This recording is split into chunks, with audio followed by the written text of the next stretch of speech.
Well, the oldest one I can ever remember meeting was at the Century Old Fire. Billy Morris. Will Morris, they called him. My dad took me down to see him at his old log cabin. And the fire, I didn't know what it's all about, but I remember the fire was still going at that time, and I was about 4 or 5 years old.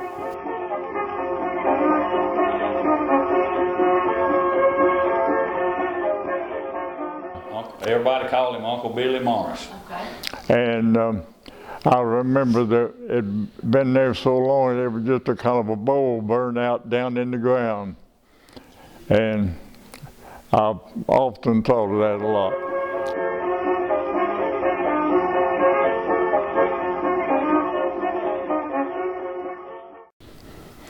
My dad took me down there. I must have been about 5, I guess, 5 or 6.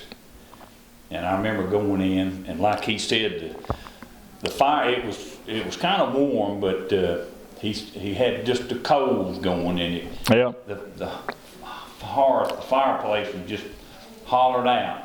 Yeah. And he had a dog. It looked mostly like a collie. And that old dog was laying by the fire. and Daddy asked him, there was a fiddle hanging on the wall. And my daddy asked him if he'd play us a tune, and he got that fiddle down and played that fiddle. And I remember doing that, and that's all. And I think it probably, from a book I've got a John Parrish book that's got a story about him. And looking at that, he must have died probably the next year after I was down there, because I think he died in the winter of 49, 50. And so I must have been down there either in 48 or early 49. What did you think as a young child? What did you think of that? I thought that was neat, boy.